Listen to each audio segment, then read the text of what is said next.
न बुद्धिभेदं जनयद ज्ञानं कर्मसङ्गिनां पूजयेत् सर्वकर्माणि विद्यां युक्तः समाचरन्। तथा ज्ञानी पुरुष को चाहिए कि कर्मों में आसक्ति वाले अज्ञानियों को बुद्धि में भ्रम अर्थात कर्मों में अश्रद्धा उत्पन्न ना करे, किंतु स्वयं परमात्मा के स्वरूप में स्थित हुआ और सभी कर्मों का अच्छी प्रकार हुआ उनसे भी वैसा ही कराए। ये जो सूत्र है, ये एक बढ़िया और बहुत ही बहुत दिशाओं वाली सूत्र है। ठीक है, यहाँ पे कह रहे हैं कि भगवान के ज्ञानी जन को चाहिए कि अज्ञानियों के मन में कर्म के प्रति अश्रद्धा उत्पन्न ना करे, और ज्ञानी जन को चाहिए कि अज्ञानी जन के जीवन में उत्पात ना हो जाए। तो इसका ध्यान रखना जरूरी है। ठीक है, ज्ञानी का जो स्थिति है वो वस्तुत क्या है कि नाजुक तरह का हो सकता है। ठीक है, इस तरह का नाजुक हो सकता है, मतलब जैसे किसी मान ले के एक पागल खाने में भर्ती है, लेकिन बंदा अभी ठीक हो गया है, वो पागल नहीं है। तो उसमें उस व्यक्ति का जो स्थिति होगा, अपने चारों ओर पागलों को देखते हुए जो स्थिति उसका पैदा होगा, उस स्थिति के बारे में कहा जा रहा है। ठीक है, तो वैसा ना करे, क्योंकि अज्ञानी क्या करता सकता है कि सत्तो मतलब सत्य का जो भी दुरुपयोग जो है, या फिर उसका जो ज्ञान है उसका दुरुपयोग कर सकता है, या फिर करता भी है। ठीक है, तो ये अगर ना करे तो इसके बारे में यहाँ पे कहा जा रहा है। अब इसमें क्या है कि दो चीज और भी हम लोगों को समझना चाहिए कि जो लोग बुद्धि मतलब जो भी जीव बुद्धि के द्वारा चालित होता है, वो केवल अपने इंद्रिय सुख का अन्वेषण करता है, उसी को खोजता है। लेकिन जब विचार बुद्धि इस सब चीजों का आश्रय नहीं लेता है और सुख का स्वरूप उसको जब पता नहीं चलता है, तब उसको अविद्या या फिर अविद्यांग के बारे में कहा जाता है, या फिर अविद्या से घिरा हुआ समझ सकते हैं।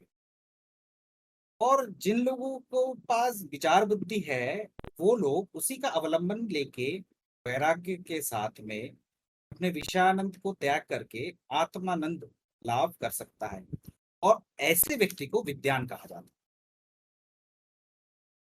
जैसे अविद्वान कहते हैं, छठी पाठ में हम लोग सुनते हैं धनंग देही, पुत्रंग देही, यशो देही, दिशो जही। इस तरीके से हम लोग वासना में आसक्त होके और घोर उद्यम में कर्म कर सकते हैं। विद्वान भी वैसे ही उद्यम में कर्म करता है, लेकिन अपना आसक्ति त्याग करके। और जब वो आसक्ति त्याग करके हुए कर्म करता है, तब क्या होता है कि वो जो लोग हैं, वो जो संग्रह कर सकता है, और जो मूलाधारधी जो समुदाय स्थान से वित्तीय समूहों को जब वो आकर्षण करके ब्राह्मी स्थिति प्राप्त कर सकता है, तब उस व्यक्ति को विद्वान कहा जाता है। ठीक है, अब इसमें नेक्स्ट भगवान क्या कह रहे हैं? भगवान कह रहे हैं प्रकृति क्रियकर्माणि गुणै कर्माणि सर्वस अहंकार विमूढ़ात्मा कर्त ही मीति मन्नते। मतलब वास्तव में क्या होता है, संपूर्ण कर्म प्रकृति के गुणों द्वारा किए हुए हैं, तो भी अहंकार से मोहित हुए अंतःकरण वाला पुरुष मैं करता हूं ऐसे मान लेता है। प्रिया से इसको समझते हैं, ये समस्त कर्म क्या है, प्रकृति के गुणों द्वारा किया जा रहा है। ठीक है, उसी की क्रिया द्वारा किए हुए। तो अज्ञान से अंधकार से भरा हुआ जो व्यक्ति है या फिर जो प्राणी है, क्या सोच रहा है? वो सोच रहा है मैं करता हूं। ठीक है, ऐसे मान लेता है। अब इसमें दो बातें हैं। क्या? इसमें एक बात यह है कि सच है कि सब कुछ किया हुआ है प्रकृति का। ठीक है, इसको हम लोग कहते हैं मैं करता हूं, ठीक है, वही प्रकृति का किया हुआ है। जैसे हम कहते हैं मैं चुनता हूं, ठीक है, तो बेसिकली वो प्रकृति का चुना हुआ है। ये इस तरीके से, जैसे किसी सुंदर चेहरा को देख के जब हमको प्रीतिकर अगर लगता है और उसको हम प्यार करते हैं या फिर उससे विवाह करते हैं या फिर उसमें मोहित होते हैं, उसका शिल्पकला बनाते हैं, उसको देखते हुए काव्य रचना करते हैं, उसको देखते हुए पेंटिंग बनाते हैं, उसके देखते हुए स्कल्पचर बना रहे हैं, तो उस समय क्या होता है, उस समय हम ये नहीं सोच रहे हैं कि ये जो चीज या फिर चेहरा जो प्रीतिकर लग रहा है वो क्यों लग रहा है, क्या वो चुनाव अंधा है, क्या कारण है इस प्रीतिकर लगने का, ये आंख, नाक, चेहरा प्रीतिकर क्यों लगता है। इसको हम कभी भी एक्सेल शीट बना के या फिर कागज कलम लेके इसको बैठते नहीं है कि ये प्रीतिकर क्यों लग रहा है, इसका कोई डेटा शीट बनाते हैं कि ये कारण से ये पैरामीटर होने से वो प्रीतिकर लग रहा है, ऐसा तो नहीं करते। इसमें सिर्फ इतना ही हम कह सकते हैं कि बस लगता है, ठीक है, और कुछ नहीं, क्योंकि एक चीज जो हमें पसंद आ रहा है वो जरूरी नहीं है कि दूसरों को भी पसंद आए। तो जिस व्यक्ति को, जिस लड़की को, जिस लड़के को मुझे पसंद आ रहा है, मैं जिसको पसंद कर रहा हूँ, ये जरूरी नहीं है कि बाकी भी उसी तरीके से देखे, उस तरीके से ही उसे पसंद करे, ठीक है। तो सिर्फ इस तरीके से जो है, इसको हम इस तरीके से सोच सकते हैं कि अ, इसको इस तरीके कह सकते हैं कि मान लेते हैं कि आंख उसका ब्राउन कलर का है, ठीक है, तो ब्राउन कलर का आंख क्यों प्रीतिकर लग रहा है, क्योंकि ये आंख और मेरा जो आंख है, इन दोनों में जो प्रीतिकर लग रहा है, ये मेरा जो प्रकृति है और उस आंख का जो प्रकृति है, ये इन दोनों के बीच में हुआ तालमेल का जो जोड़ निकल के आ रहा है, उसके लिए वो प्रीतिकर है। और इस जगह पे मैं कहा, इस जगह पे मैं नहीं हूं, मेरा आंख, उनका चेहरा, दोनों मिलके तो ही प्रकृति का बना हुआ है। और दोनों का जो तालमेल, दोनों जो फ्रिक्वेंसी में है, जब एक साथ में वो जो फ्रिक्वेंसी है, एक साथ में जो तालमेल बैठा, जब वो अनुरणन में ट्रांसफर हो गया, जब वो इको होने लगा, तब वो प्रीतिकर लग रहा है। तो इसमें मैं नहीं हूं, ये दोनों ही प्रकृति का चीज है, ठीक है। अब इसको एक दूसरा भी समझ सकते हैं कि कोई चीज अगर खाने में अच्छा लग रहा है, ठीक है, और ये भी हम नहीं सोचते वो खाने में क्यों अच्छा लग रहा है, बेसिकली उसमें भी सिर्फ मेरा जो प्रकृति है, जो रस, जो भोजन या फिर जो तालमेल वहां पे मेरा जो इस तरीके से मैं सोच रहा हूँ, और उस खाने का भी जो प्रकृति है, उसका भी जो तालमेल है, जब वो दोनों तालमेल एक साथ में बैठ जा रहा है, तब जाके वो भोजन जो हो रहा है, वो खाना है, वो स्वादिष्ट लगना शुरू हो जाता है, ठीक है। इसमें मैं नहीं रहता, दोनों जगह पे ही प्रकृति है, ठीक है। तो जैसे हम लोग कहते हैं कि मुझे जिंदा रहने का इच्छा है, मुझे जीने की इच्छा है, ठीक है। अब ये जीने का जो इच्छा है, ये भी इच्छा का एक अंग है, ठीक है। किसी को आत्महत्या करने कर रहा हूं अगर कोई कह रहा है, तो वो जब आदमी स्वयं आत्महत्या कर रहा है कि जीवन के सारे गुण अगर उस जगह पे आ गया है उसका, जहां पे आत्महत्या घटित हो सकता है, तो यदि कर्मों में गहरे उतर कर अगर देखे, तो अहंकार में भी, तो अहंकार भी उसी तरीके से एक भ्रांति की तरह हमारे सामने प्रतिफलित होगा, जिस तरीके से जीवन कह रहा है या जीवन कर रहा है, सब कुछ जीवन कर रहा है। सुख दुख जो आपके सुखद लग रहा है वो भी प्रकृति का गुणधर्म है, जो आपको दुख लग रहा है वो भी प्रकृति का गुणधर्म है। एक जगह पे हमारा तालमेल जब, मतलब बेसिकली जिस समय हमें सुख कहते हैं वो भी तालमेल है, जिस समय हम दुख कह रहे हैं वो तालमेल है, जो बेसिकली तालमेल का अभाव दर्शाता है। तालमेल जहां पे नहीं है वहां पे हम दुख का अनुभव कर रहे हैं, जहां पे तालमेल बैठ गया है वहां पे हम सुख का अनुभव कर रहे हैं। लेकिन मैं सुखी होता हूँ, मैं दुखी होता हूँ, ये भ्रांति है। तो सिर्फ मेरे भीतर का जो प्रकृति है और मेरे बाहर का जो प्रकृति है, उसके बीच संबंध जो निर्मित होते हैं, जन्म भी एक संबंध है, मृत्यु भी एक संबंध है।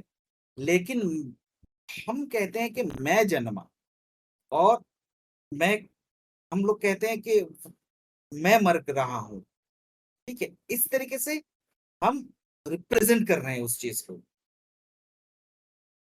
जवानी, बुढ़ापा, ये सारे जो प्रकृति का जो देन है, प्रकृति और बीच में जो है, ठीक है, उसमें भी जवानी का भी जो संबंध है, बुढ़ापा का भी जो संबंध है, लेकिन वो प्रकृति के देन है। लेकिन हम कहते हैं कि मैं जवान, हम कहते हैं कि मैं बूढ़ा हो रहा हूँ।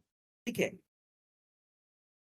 तो जब हार जीत का भी प्रकृति के साथ जो संबंध है, उसमें हम कहते हैं कि मैं जीत रहा हूँ, मैं हार रहा हूँ। ठीक है, तो ये जो है भगवान कह रहे हैं कि ये आकारण है व्यर्थ।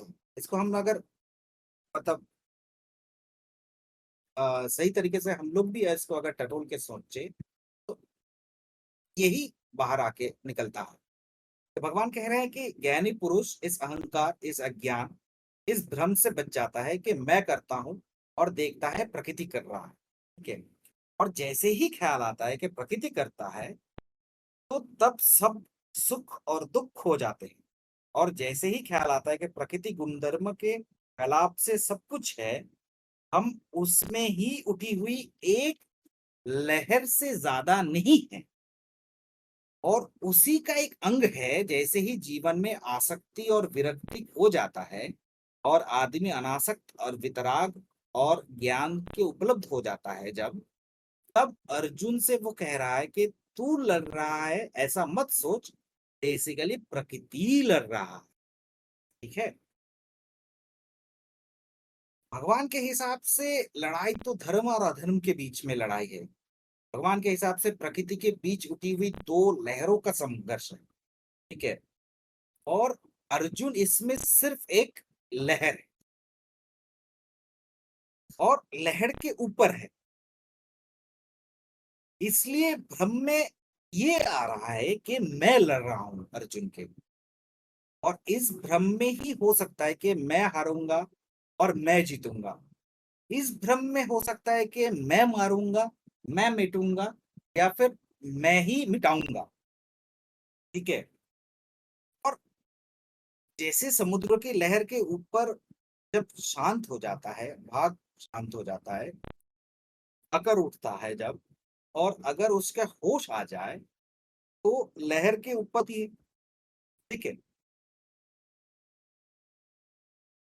तो जिस दिन कोई व्यक्ति अगर जीवन के अंधकार से अगर मुक्त करके देख पाता, अगर इस तरीके से, तो उसी दिन या फिर उसी समय, उसी श्रृंखला में उसका हार जीत, सुख दुख, उसी समय सब उसका खो जाता।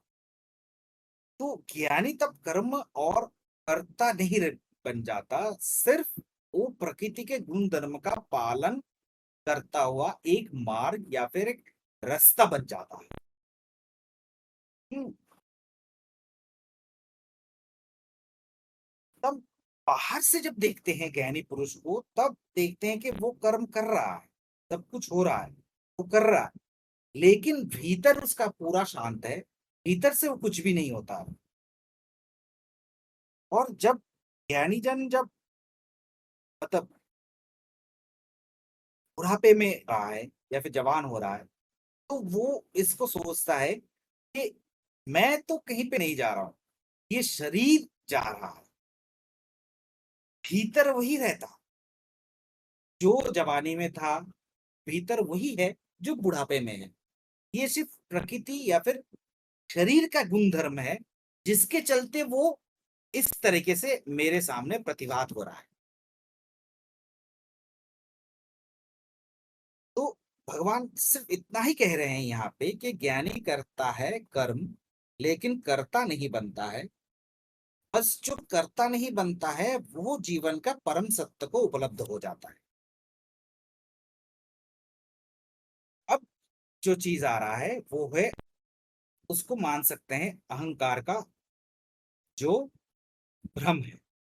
तो उसके चलते एक हम ये भी कर सकते हैं, जैसे मान लेते हैं कि शरीर का जो वृत्ति साधक है, ये एक पृथक सबका एक यंत्र है। कैसे? जैसे चक्षु है, कर्ण है, नासिका है, ये सब जो बहिर्वित्तीय साधन का यंत्र है, वैसे अंतर्वित्तीय साधन का जो यंत्र है वो मस्तिष्क है। अब अंतर्वित्तीय में जो मन का वित्ती का जो साथ में है, उसके साथ में बुद्धि जो वित्ती भी है। ठीक है। अब बुद्धि जो वित्ती, इन सब का कुछ नाम भी है, जैसे राग, देश, हिंसा, ईर्ष्या, घृणा, शंका, काम, क्रोध, लोभ, मोह, मद, मत्सरता, हर्ष, लज्जा, भय, दंभ, दर्प, अभिमान, दया, माया, ममता, चिंता, शोक, परिताप, सम, दम, तप, क्षमा, तितिक्षा, उपरति, दान, ध्यान, जप, स्मृति, मेध, स्थिति, तुष्टि, पुष्टि, शस्ति, विवेक, वैराग्य, ज्ञान, सुख, दुख, इच्छा, आशा, वासना, विलास, अहंकार, अमायिकता, विनय, सौजन्य, गांभीर्य, औदार्य, साहस, पराक्रम, स्नेह, भक्ति, ऐसे करते हुए। ठीक है।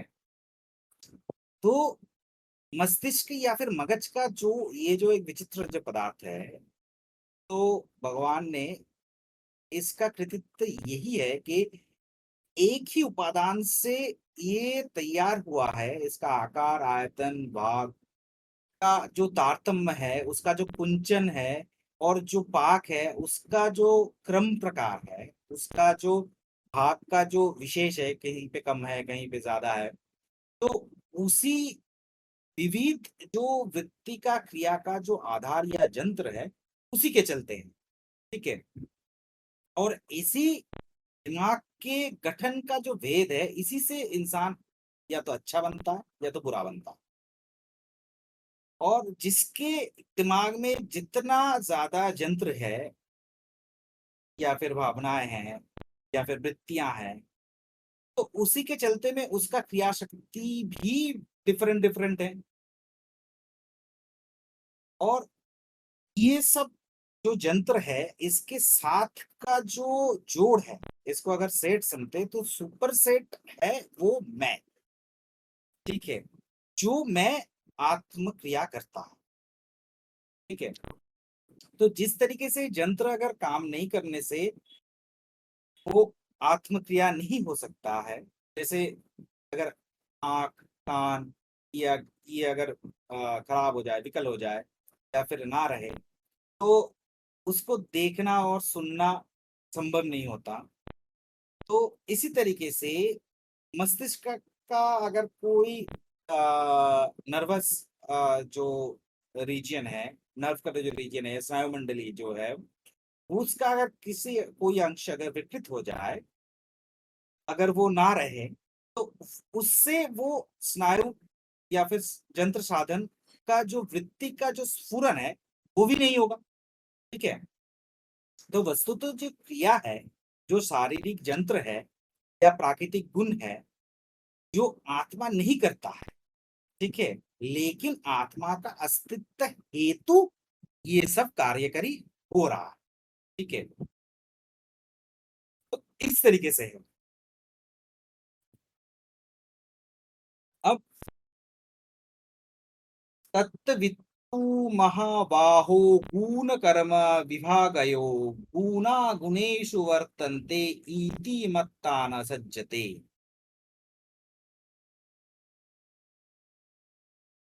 इसमें क्या कहा? भगवान ने कहा, परंतु हे महाबाहो, गुण विभाग और कर्म विभाग को जानने वाला ज्ञानी पुरुष संपूर्ण गुणों में ही वर्तते है, ऐसा मानकर आसक्त नहीं होता है। मतलब महाबाहो, ठीक है। जैसे साधना में आत्मक्रिया का जो उन्नति होता है, उसका जब उन्नति होने के चलते गुण कर्म आत्म, इन सबका जो पृथक सत्ता है, और जब क्रिया के साधना के तरीके से इसका जब उपलब्धि होता है और बुद्धि भेद से जब विशुद्ध हो जाता है और अहंवृत्ति जब मतलब स्फुरन होता है, तो तब केवल विषयांतरित संयोग के फल से शरीर का जो क्रिया है वो उसके साथ में ऐसे ही उसका संपन्न हो सकता है कि उसमें मैं कर रहा हूं, ये जो भाव है वो भाव नहीं आता। ठीक है, ये प्रैक्टिकलिटी वाला। अंदर वाला क्या है? अंदर वाला ये है कि जीवन का जो प्रकार है, ठीक है, इसको इस मतलब दो प्रकार से इसको सोचा जा सकता है, देखा जा सकता है। ठीक है, एक तो ऐसा कि जैसे जीवन का एक केंद्र में हम हैं, मैं हूं, ठीक है, और सारा जीवन जो है वो परिधि है। ठीक है, मतलब सेंटर में मान लें कि एक सेंटर सर्कल का सेंटर मान लें, सेंटर में कील होके मान लें कि कील में मैं हूं और सारा जीवन परिधि है। ठीक है, और जब इस तरीके से हम देखते हैं, परसीव करते हैं, तो वो हो जाता है अज्ञान का मनोदशा। ठीक है, अज्ञानी का मनोदशा, ज्ञान का नहीं, अज्ञानी का मनोदशा। ठीक है, अज्ञान यही समझने में हमको विवश करता है, क्योंकि अज्ञानी केंद्र पर होता है और वो सोचता है कि सारा जगत उसी के परिधि पर घूमता है। ठीक है, सब कुछ उसके लिए हो रहा है और सब कुछ उससे ही हो रहा है। तो वो ये देख पाना मतलब देख नहीं पाता है कि प्रकृति के गुण के काम करता है, और ना वो ये देख पाता है कि परमात्मा का ही समग्रता कर्म कर रहा है। जो कुछ भी वो हो रहा है वो सोच रहा है कि वही कर रहा है या फिर वही करता है। ठीक है, और ज्ञानी का जब मनोदशा आता है तो वो बिल्कुल उल्टा है। ज्ञानी कहता है केंद्र में इंद्र को कोई दूसरा है और मैं तो खड़ा हूं परिधि पर। ठीक है, और जब मैं परिधि पर खड़ा हूं, और ये भी परमात्मा का बहुत कृपा है कि मैं एटलीस्ट परिधि पर तो खड़ा हूं, केंद्र में तो मैं हूं ही नहीं, मैं नहीं हूं। ठीक है, केंद्र अगर होगा, अगर कोई भी होगा तो वो परमात्मा होगा। ठीक है, हम तो परिधि पर उठे हुई लहरों से कोई ज्यादा नहीं है, फिर परिधि पे जो खड़े हैं। ठीक है, ये भी जब दूसरा सोच आता है उनके मन में,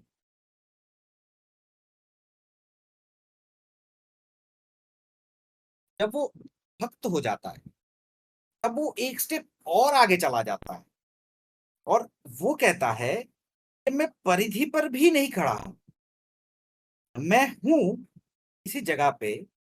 अगर कोई उठता है तो मैं भी उसके साथ में उड़ जाता हूं।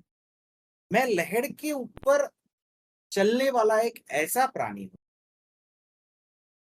जिसका अस्तित्व सिर्फ भगवान के ऊपर निर्भर है, परमात्मा के ऊपर निर्भर है। वही करवाता है और वही कर लेता है। ठीक है, कोई रोक देता है और वही रुक जाता है। वो इस तरीके से सोचता है कि ना तो मुझे जन्म का कोई पता है और ना मुझे मृत्यु का कोई पता है, ना हमें पता है कि सांस क्यों भीतर जाती है और क्यों बाहर वो चले जाती है। हमें कुछ भी पता नहीं है कि हम क्यों हैं, कहाँ से हैं, कहाँ के लिए हैं। यानी सोच रहा है कि विराट का कर्म है और मैं तो उस कर्मों की लहर पर एक तिनके से ज्यादा नहीं हूं, इसलिए कर्म मेरा नहीं है, कर्म विराट का है। और जो भी फलित हो रहा है, हार या जीत, सुख या दुख, प्रेम गेना, जो भी हो रहा है, जो भी घटित हो रहा है जगत में, वो प्रकृति के गुण से घटित हो रहा है। ऐसा जो व्यक्ति जान लेता है और उसके जीवन में जब अनासक्ति फलित हो जाता है और उसके जीवन में फिर आसक्ति का जहर नहीं रह जाता है, फिर आसक्ति को बीमारी नहीं रह जाती है। ठीक है, इस तरीके से वो आगे बढ़ता है। अब इसमें क्या है, इसमें ये है,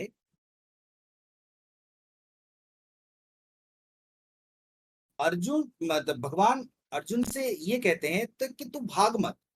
तो इस भांति कर्तव्य या फिर इस भांति वर्ण को समझ कि जो हो रहा है, जो कृत घटित हो रहा है, वो हो रहा है, तो उसके बीच में अपने को भारी मत बना, अपने को बीच में लेके मत आ,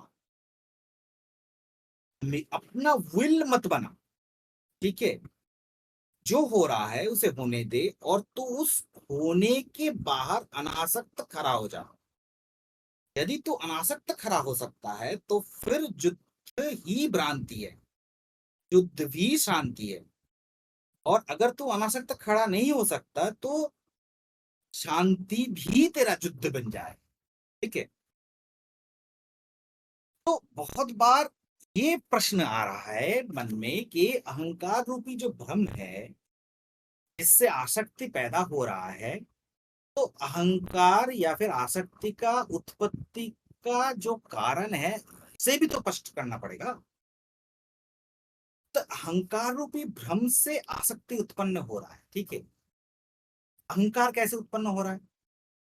ठीक है, इसमें कुछ चीज समझना जरूरी होगा कि पहली बात तो अहंकार कभी उत्पन्न होता नहीं, सिर्फ प्रतीत होता है। ठीक है, उत्पन्न कभी नहीं होता। दिक्कत हो रहा है समझने में, मुझे पता है, और थोड़ा आगे बढ़ते हैं इसके लेके। जो उदाहरण सबसे ज्यादा आता है कि रस्सी पड़ी है और सांप प्रतीत हो रहा है। सांप उत्पन्न कभी नहीं होता, सिर्फ प्रतीत होता है, लगता है कि होता नहीं।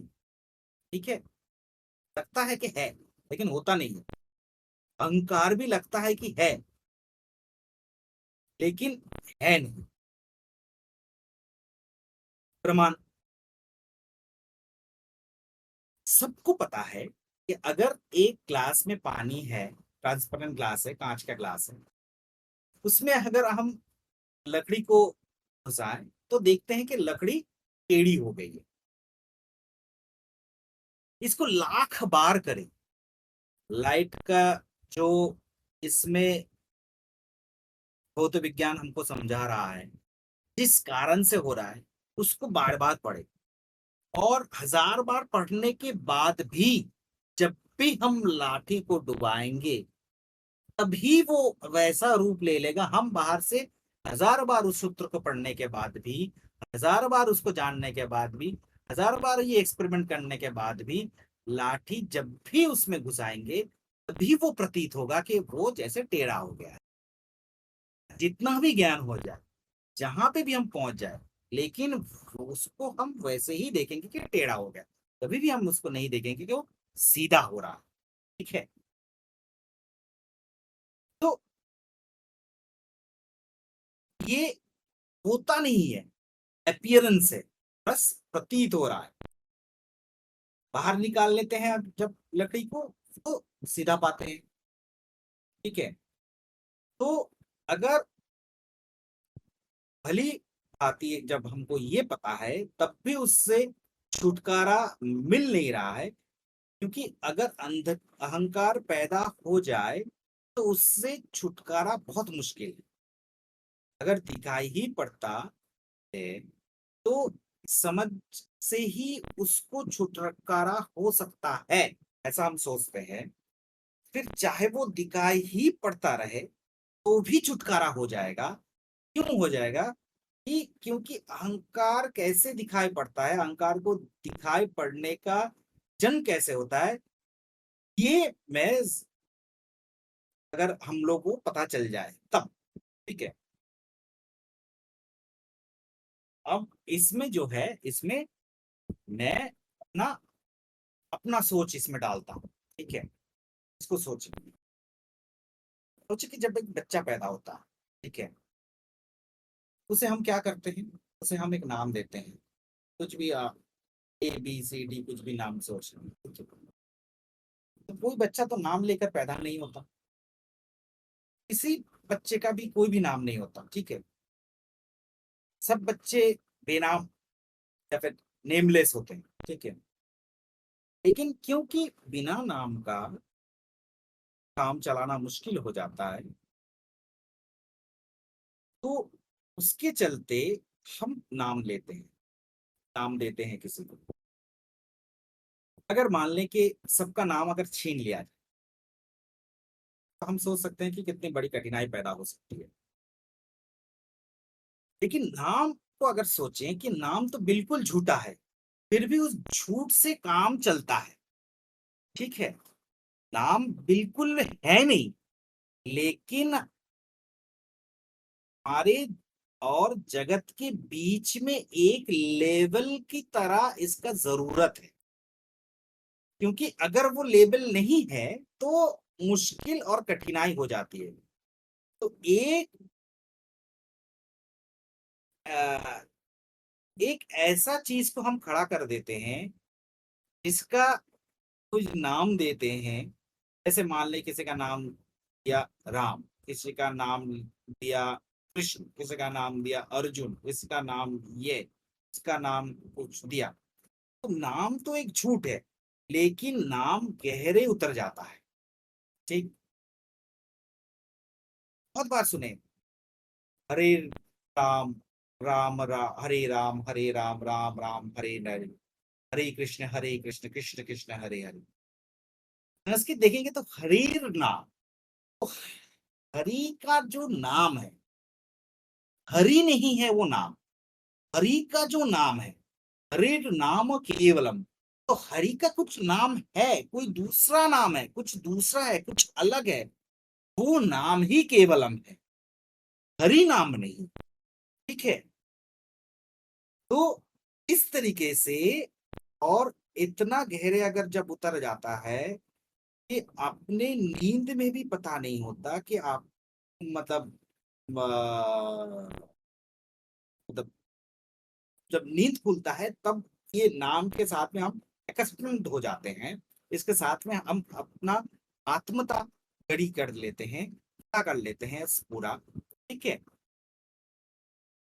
जब हम सो जाते हैं, जब सपना देखते हैं, जब हम नहीं है, सपना हमेशा हम ब्लैक एंड व्हाइट देखते हैं, नाम नहीं होता, शब्द सुनाई नहीं पड़ता उस समय, मूक होता है वो, एकदम बेबाक होता है, कोई उसमें शब्द नहीं होता सपने में। तो इस तरीके से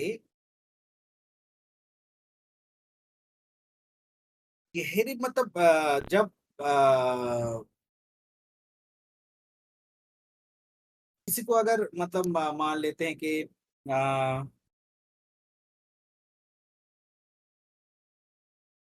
ये पता होने के बाद भी जब हमारा नाम कुछ ये सिर्फ लेवल है, तो बेहोशी में अगर चले जाए, तो अगर खून में अगर मतलब उसको अगर ऐसे मान ले कि वो किस तरीके से है कि उस नाम को लेके अगर कोई गाली देता है, ठीक है, अगर उस नाम को कोई बुरा भला कहता है, तो जैसे खून में जहर दौड़ जाता है, तो उसी तरीके से हमारा क्रोध भी आ जाता है। जबकि पता है कि नाम बिल्कुल झूठ है, लेकिन जो रिएक्शन उससे निकल रहा है वो तो सच है। तो जैसे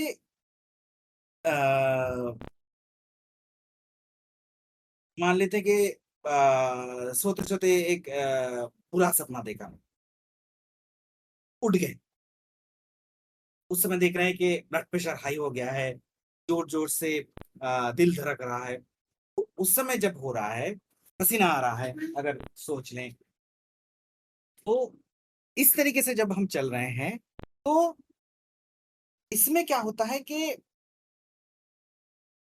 ऐसा हो जाता है कि नींद टूट गया, ठीक है, नींद खुल गया, तो उस समय पता चल गया कि सपना था, लेकिन पसीना तो उस समय भी बहा चला जा रहा, छाती अभी भी धड़क रहा, ठीक है, सपना था, कोई भूत नहीं था, जंगली जानवर नहीं था, चोट नहीं था, डाकू नहीं था, कुछ नहीं था, ठीक है, लेकिन घर में सोए हुए हैं, दरवाजा भी बंद है, कोई नहीं दिखा पा रहा, ठीक है, लेकिन धड़कन जारी है, क्योंकि अब वो क्यों जारी है, क्योंकि जिस समय वो चीज हुआ उसके साथ में जो काम होना शुरू हो गया उसको सच मान के, तो उसने अभी मोमेंटम पकड़ लिया है, तो मोमेंटम जब पकड़ लिया है तो हृदय जब धड़कने जोर से शुरू हो गया है तो उसको वो तो थोड़ी देर धड़केगा, एकदम से बंद तो नहीं हो सकता, अगर एकदम से अगर बंद करने का कोशिश भी अगर करें या फिर सोचे भी तभी खतरा है, ठीक है, उसको धीरे धीरे ही वो उतरेगा, ठीक है, जैसे वो धीरे धीरे चढ़ा है वैसे ही धीरे धीरे उतरेगा,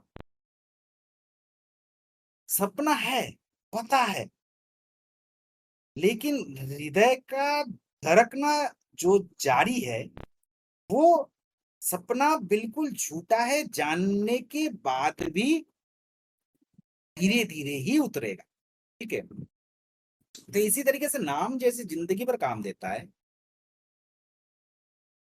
और सिर्फ कहाँ पे काम देता है अगर ये सोचे तो ये बेसिकली दूसरों के लिए काम में आता है, या फिर दूसरों के लिए काम में लेता है, ठीक है, खुद के लिए नहीं, हम खुद नहीं कहते कि मैं ये हूं, ठीक है, राज कपूर हम वाला फंडा नहीं है, दूसरे हमको बुलाते हैं कि ये हमको बुलाया आई जी बोल के, ये हमको बुलाया ये बोल के, कुछ भी बोल के किसी ने किसी को बुलाया, ठीक है, अब दूसरे के लिए समझे कहां से अभी पैदा हो रहा है चीज, अब खुद को स्वयं को बुलाने के लिए भी तो कोई इशारा चाहिए, समझे इस बात को, दूसरे अगर बुला रहा है तो उसके लिए काम में आ रहा है मेरा ये झूठा नाम, ठीक, अब स्वयं को जब बुलाने का कोशिश कर रहा हूं, अगर स्वयं से बातें कर रहा हूं, अगर स्वयं को रेफरेंस में डालना चाहता हूं तो भी तो कोई इशारा चाहिए, वो इशारा है मैं, ईगो, अहंकार, ठीक है, तो दो तरह का नाम हो रहा है, एक नाम जो मेरे मतलब मेरा दूसरे के बुलाने के लिए है वो मेरा नाम, और एक जो मैं स्वयं अपने को बुलाऊंगा वो है मैं, तो अन्यथा मुश्किल कहाँ पे हो जाता है कि मैं कौन हूं, और अगर मैं अपना नाम बुलाऊं तो आपको समझने में मुश्किल होगी कि मैं किसके बाबत ये कह रहा हूं, अपने बाबत के दूसरे के बाबत, इसलिए मैं सबके लिए काम कर जाता है, प्रत्येक व्यक्ति अपने के लिए मैं कहता है, वो कॉमन नेम है खुद के लिए, और दूसरों के लिए उपयोगी के लिए भी एक नाम, इसलिए वो भी ये भी हो सकता है कि अपना नाम कभी आप भूल जाएं, लेकिन मैं को आप कभी नहीं भूल सकेंगे।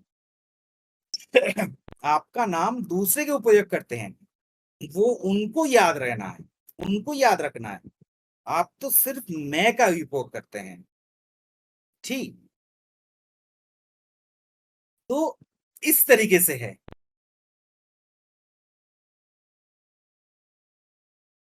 तो अब ये वाला जो फंडा है, जब हम वाला जो फंडा में कोई अगर आता है कि हम ये हैं, तब भी मैं या हम वाला जो फंडा है वहां पे भी वो अहंकार के तरीके से ये सिर्फ एक वाक्य या फिर दोतना नहीं है, अपने आप को this is me, I am talking, this is मैं हूं, मैं बोल रहा हूं। अरे आमी बोलছি, हम बोल रहे हैं, हम कह रहे हैं। भाषा का अंतराल हो सकता है, लेकिन रेफरेंस में जब हम ला रहे हैं तब ये अपने आप को ला रहे हैं। ठीक है, यहां से अहंकार का जो भ्रम है वो खुद को बुलाने के लिए मैं और दूसरे के बुलाने के लिए ला। ठीक है, अब एक ही मैं से काम चल जाता है। हम अनेक रख, लेकिन नाम अनेक रखना पड़ता है क्योंकि दूसरे बुलाएंगे ना। और ये बचपन से बच्चों को, बच्चे जब हैं तभी स्मरण दिलाना ये शुरू हो जाता है। ठीक है, क्योंकि अगर हम देखेंगे साइकोलॉजिस्ट भी ये कहता है कि बच्चे को पहले पता नहीं चलता कि मैं कौन। अगर किसी बच्चे को अगर भूख लग रहा है, अगर उससे पूछेंगे भूख लगा है, तो बोलेगा हाँ, और अपने पेट दिखाता है कि भूख यहाँ पे लगा है। सोना चाहता हूं, तो तब वो दिखाता है, अपने आंख को दिखाता है और बोलता है कि मैं सोना चाहता हूं। तो उसको मैं का धारणा अभी तक हुआ नहीं है क्योंकि उसका जिंदगी तू पे चल रहा है। ठीक है, मैं का पता नहीं चलता। अक्सर इस तरीके से वो कहता है। ठीक है, पेट को भूख लगा टाइप का। ठीक है, क्योंकि बच्चे को अपना पूरा शरीर का जो भी पता है वो पता नहीं चल रहा है। ठीक है, जब उसे धीरे धीरे तू का बोध पहले जब आ रहा है, तू का दिखाई पहले जब पड़ रहा है, तो तू धीरे धीरे पूर्ण हो जाने के बाद सब तू मिला के उसको समझाता है कि अब तू ये है। तब उसे पता चलता है कि अब मैं हूं। मैं का पता तब उसे चलता है कि मेरे पैर को लगा है, नहीं होते, मुझे लगा है। कहाँ पे लगा है? पैर में लगा है। ठीक है, तब वो धीरे धीरे इस तरीके से आता है।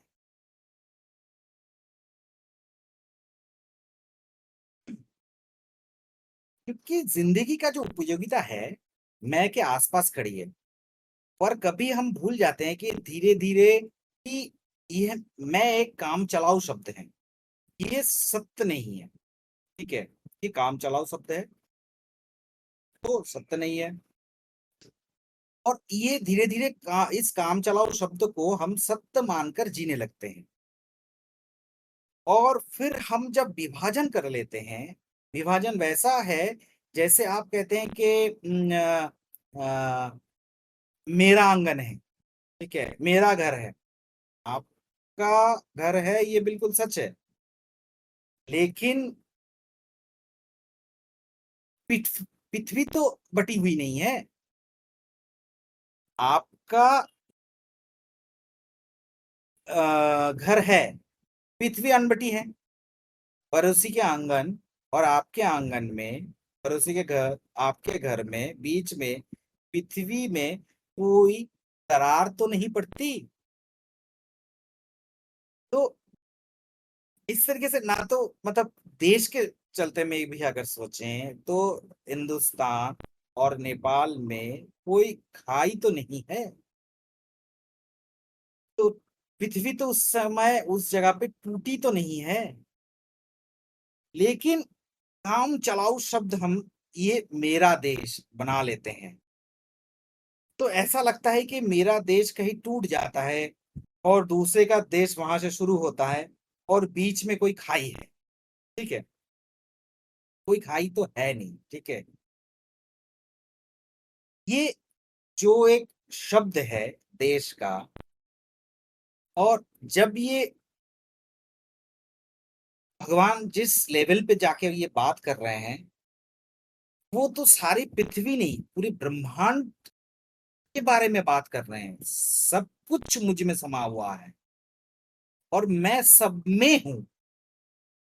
तो जिस उदाहरण से मैंने पहले कहा था कि अगर अपने आप को मैं बढ़ाता चला जाऊं, अपने आप को मैं बढ़ाते बढ़ाते संपूर्ण ब्रह्मांड में अगर मैं अपने आप को व्यक्त कर लूं, फिजिकल स्थिति में नहीं, मानसिक स्थिति में, अब मैं बोलूं कैसे कि मेरे बाहर है, क्योंकि बाहर कोई रेफरेंस में खड़ा होगा तब ना वो बोलेगा कि ये बाहर है। जब मेरे ही अंदर में सब कुछ है, तब मैं रेफरेंस में डालूं किसको, जिसके चलते मैं बोलूं उससे मैं बाहर हूं, वो मुझसे बाहर है। तो वहां से आता है अहम ब्रह्मास्मि वाला जो कॉन्सेप्ट, जो इस तरीके से सोचता है, जो अपने आप को बढ़ाते हुए चलता है। और जब कोई व्यक्ति अपने अंदर में उतरने का कोशिश करता है, तो वो इतना अंदर में घुस जाता है, जब सब कुछ बाहर में है, अपने अंदर में कुछ भी नहीं उसको मिल रहा है, जब वो अणु से भी छोटा होके, परमाणु से भी छोटा होके, क्वार्क से भी छोटा होके, स्ट्रिंग से भी छोटा होके, सब में एकदम सुखाति सुख जगह पे पहुंच जाता है, जब सब कुछ उसके बाहर है, तब वो कहता है कि तत्वमसि वाला, ठीक है, तू ही है, मैं हूं ही नहीं। तो एक में मैं ही हूं, कुछ नहीं, और एक में सब तू ही है, मैं नहीं। ठीक है। तो मैं का एक मनोवैज्ञानिक जो उपयोगिता है, ठीक है, और इस मैं का जो मतलब है, जहां मैं समाप्त होता हूं वहां मैं बिल्कुल समाप्त होता हूं और दूसरे शुरू होते हैं, तो आप तो कहीं समाप्त नहीं होते। अगर हम विज्ञान से भी पूछें तो विज्ञान भी कहता है कि आप कभी समाप्त नहीं होते। हाँ, ठीक है, आप डिफरेंट डिफरेंट तरीके से परिवर्तित हो जाते हैं, समाप्त नहीं होते। ठीक है।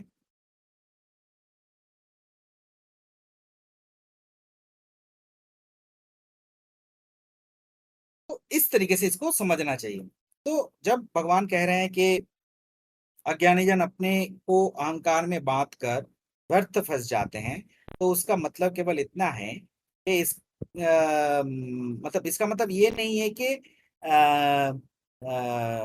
मैं का उपयोग ना करें। ठीक है, भगवान भी करेंगे, भगवान भी कहेंगे कि मुझ में दे दे। ठीक है, तो उपयोग तो करना ही पड़ेगा, लेकिन उपयोग का कोई सत्य न मान। ठीक है, उपयोग तो करना पड़ेगा, लेकिन उपयोग को कोई पकड़ कर ये ना समझ ले कि वही सत्य है। बस इतना स्मरण रहे, तो जीवन से आसक्ति कम होनी शुरू हो जाती है, क्योंकि आसक्ति वही है जहां मैं हूं, मेरा वही है जहां से अहंकार शुरू होता है, जब मेरे का ज्ञान है, जब मैं अपने से किसी को पकड़ रहा हूं। ठीक है,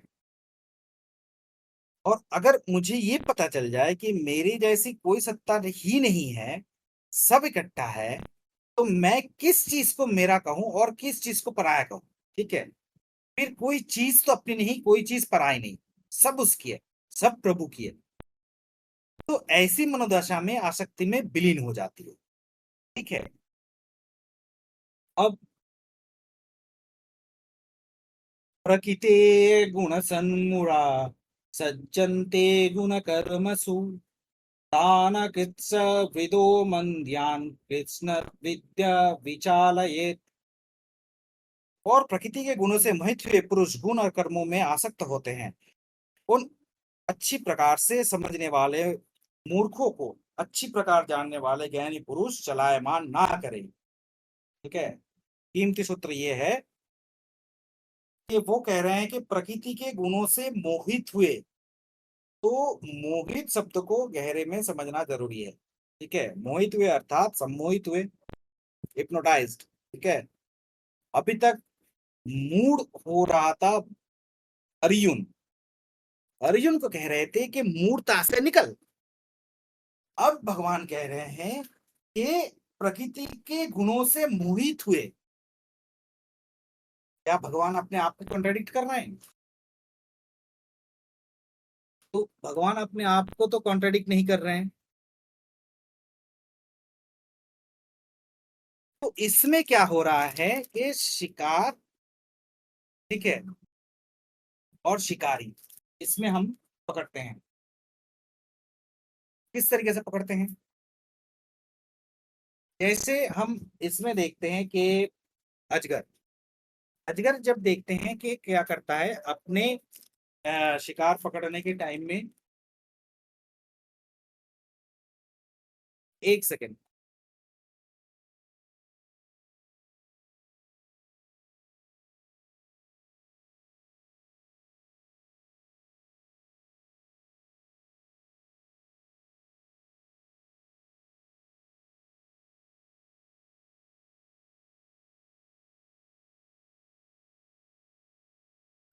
तो इसमें अजगर को हम जब देखते हैं, जल्दी हो। अजगर को हम जब देखते हैं तो अजगर का क्या होता है कि अपने शिकार को मतलब अपने आंखों से सम्मोहित करते हुए अपने आप उसको खींचा चला आता है। ठीक है, मतलब ऐसे भी सुनाई देता है कि बोल दी बात।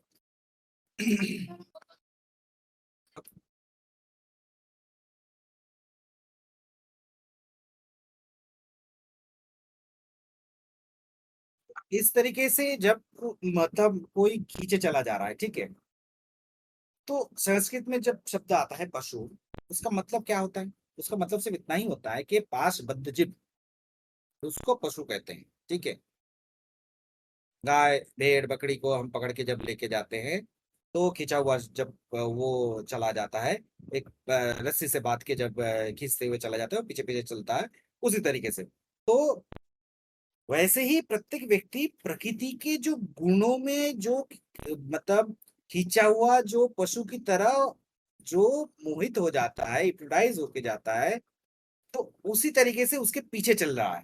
ठीक है, फिर से समझते हैं इसको, फोनोलॉजी समझेंगे कि पीछे से कैसे आ रहा है। ठीक है, मतलब पूरा पिछले वाला जो श्लोक जिस जगह से शुरू हो रहा था, अभी भी उसी लाइन पे भगवान चल रहे हैं। ठीक है, जगह से बाहर नहीं निकले हैं। हम्म। तो एक चेहरा सुंदर लग रहा है, आप किसी को खींचे चले जाते हैं। तो हमने जैसे नहीं सोचते हैं कि चेहरे में सौंदर्य क्या हो सकता है, तो हम कहते हैं होता है। ठीक है, तो लड़ पड़ेंगे ना, आकर्षण है। तो उस समय अगर कहते हैं कि आकर्षण क्या है, तो हम समझा समझा नहीं पाएंगे। ठीक है, लेकिन अपने हृदय का जो धड़कना है उसमें हम डिफरेंस कर पाएंगे। हाँ, इस चीज को देखते हुए फर्क पड़ रहा है। ठीक है, तो प्रकृति के गुणों से मोहित हुआ जो व्यक्ति, ठीक है,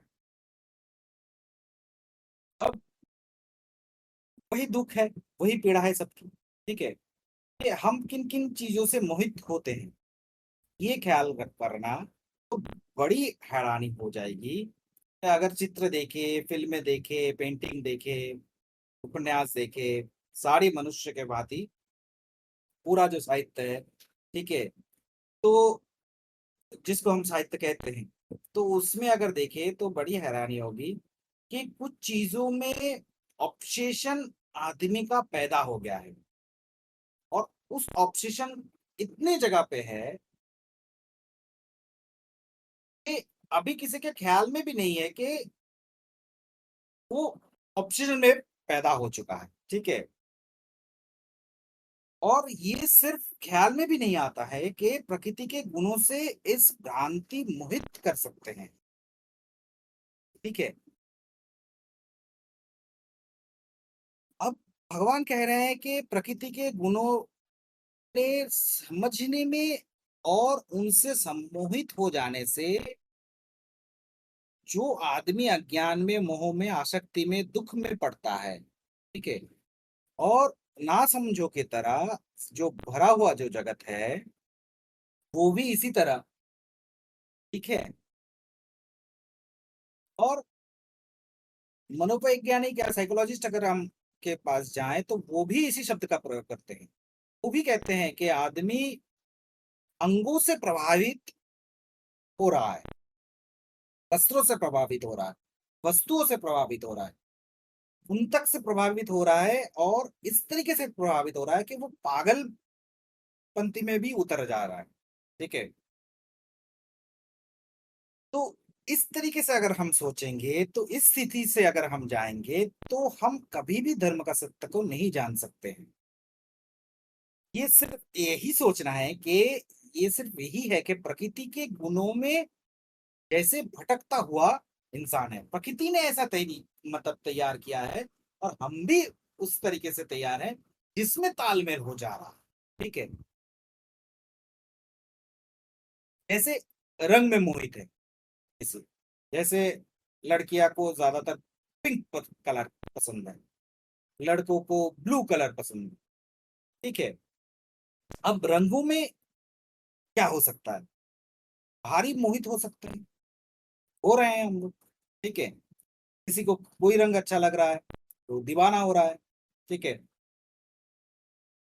क्योंकि अगर वैन गॉग का अगर चित्र देखें, तो उनमें भी हम देखेंगे कि वो पीला रंग से बहुत ही ऑब्सेस्ड था और इतना ऑब्सेस्ड था कि वो धूप में खड़ा होता था और धूप में खड़ा रह जाता था और देखता था कि पीला रंग उसको दिख रहा है और उसके चलते वो इस लेवल तक पागल हो गया था कि वो बीमार पड़ गया, तब भी वो धूप पे खड़ा है। नेपोलियन जैसा आदमी, जैसे नेपोलियन जैसा आदमी भी है, तो वो तो बहुत ही दिलदार आदमी था, बहुत ही हिम्मत वाला। और जब वो युद्ध में गया, जीता, लेकिन जब नेल्सन को पता चल गया ये नेपोलियन को बिल्ली से डर लगता है, तब उन्होंने क्या किया, जब युद्ध में गए तो उन्होंने मैदान में सबसे पहले बिल्लियों को खड़ा किया। अब नेपोलियन तलवार से बिल्ली को काट सकता है, लेकिन हिस्ट्री से पता चलता है कि नेपोलियन के बचपन में एक जंगली बिल्ली उसके ऊपर खड़ा हो गया था, उसको कुछ हुआ भी नहीं, लेकिन वो जो डर है उसके अवचेतन मन में वो डर इस तरीके से बैठ गया था कि वो बिल्ली देख के ही उसका सिट्टी पिट्टी गुल हो जाता था। ठीक है? जिस तरीके से अर्जुन को हो गया है, इतना बहादुर आदमी जिसको कभी ख्याल ना होते कि मतलब युद्ध के मैदान पे जो सीना तान के अब तक खड़ा हो रहा था, वो व्यक्ति हठात से शिथिलघात हो गया, इतना निर्विज हो गया कि वो उसके हाथ से गांडीव नहीं उठ रहा है, क्योंकि उसको वो बचपन से जिसको जिनको मेरा माना, आज उनसे ही लड़ने के लिए वो जगह तैयार हो रहा है, वो नौबत आ गया है कि उनसे ही लड़ पड़ रहा है। ठीक है? कोई भाई है, कोई बंधु है, कोई पितामह है, कोई ससुर है, कोई रिश्तेदार है, मित्र है, गुरु है, और वो सबके सामने खड़ा है और उस मेरे पर हाथ उठाने की जब हिम्मत उसको नहीं हो रहा है, तो ऐसा नहीं है कि वो अहिंसक हो गया है। ठीक है? अहिंसा से मत समझे इसको, ऐसा कुछ भी नहीं है। अगर ये मेरे ना होते तो युद्ध में वो और भी तन जाता और सब्जी काटने की जगह जैसे हम व्यवहार करते हैं सब्जियों के साथ, उसी तरह वो व्यवहार करता।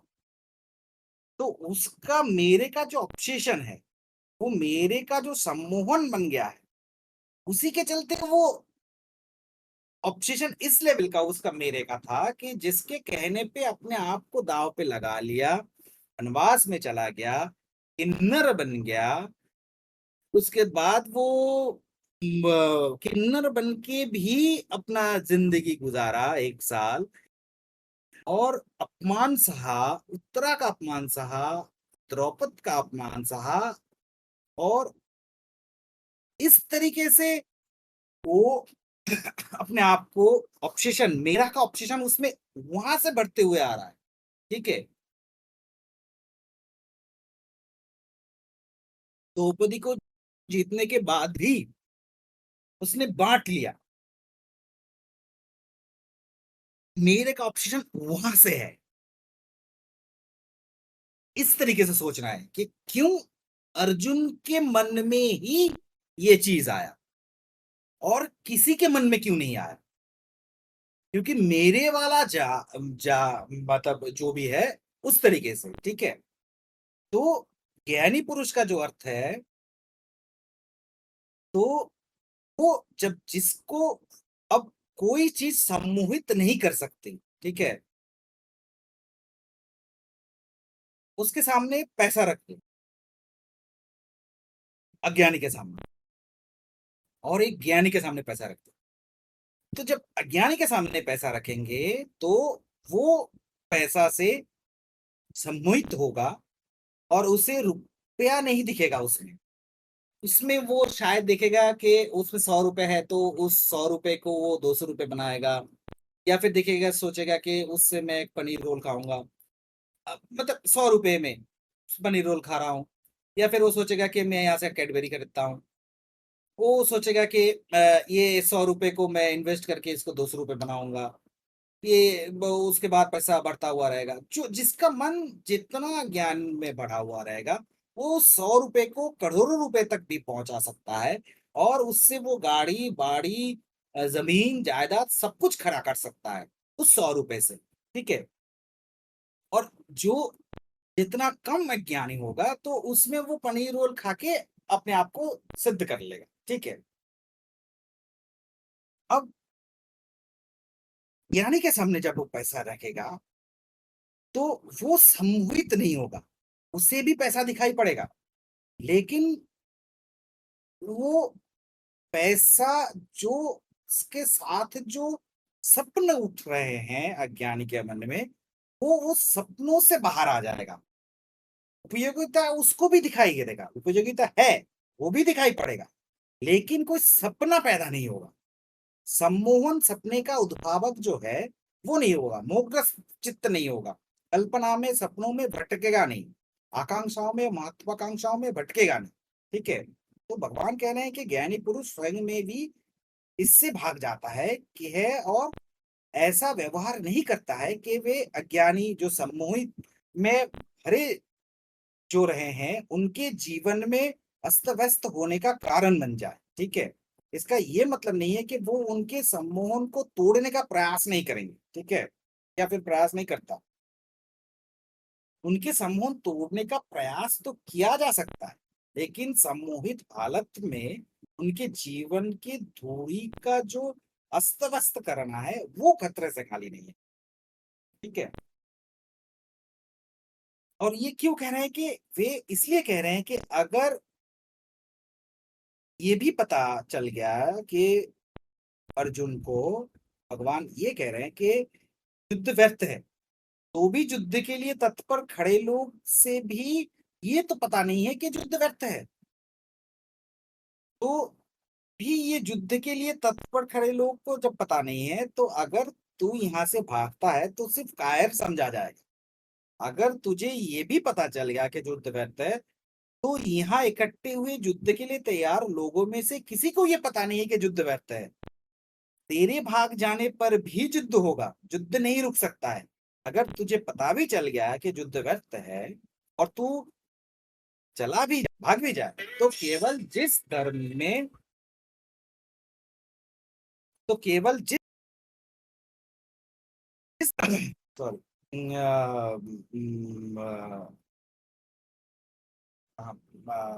हाँ, अगर भाग भी जाए तो केवल जिस सत्य के लिए तू लड़ रहा था उसकी पराजय हो सकती है, ठीक है। युद्ध तो तब भी होगा, युद्ध नहीं रुक सकता है, ठीक है। तो ये जो चारों तरफ खड़े हुए लोग हैं जो पूरी तरह युद्ध से सम्मोहित होकर आकर खड़े हैं, उनको कुछ भी पता नहीं कि उनको कुछ भी बोध नहीं है कि ये नहीं है। तो इसी के चलते भगवान उनको समझा रहा है, क्योंकि वो सखा भी है। इसीलिए भगवान होते हुए भी वो नकुल सहदेव या फिर युधिष्ठिर के साथ ही युद्ध करने के लिए राजी नहीं हो रहा है। इसीलिए अर्जुन को समझा रहे हैं। ऐसा नहीं है कि अर्जुन के पास ऐसा कुछ अलग से कुछ है, वो सखा है। तो इसी के चलते वो अर्जुन के साथ चल रहे हैं, उससे समझा रहे हैं, ठीक है। तो अकेला अगर अर्जुन भागकर भी कुछ नहीं कर सकता है। हाँ, इतना ही कर, मतलब वो समझा रहे हैं कि तू इतना ही कर, तुझे होश आए कि तू इतना ही समझ ले कि जिंदगी में सुख दुख, जाए पराजय या फिर हार, जो भी है, जीत, जो भी है वो समान है। वो परमात्मा के हाथ में है।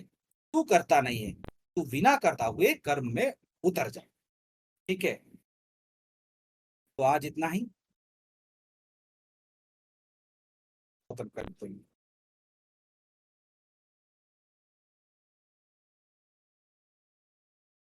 आधी रिकॉर्डिंग बंद कर।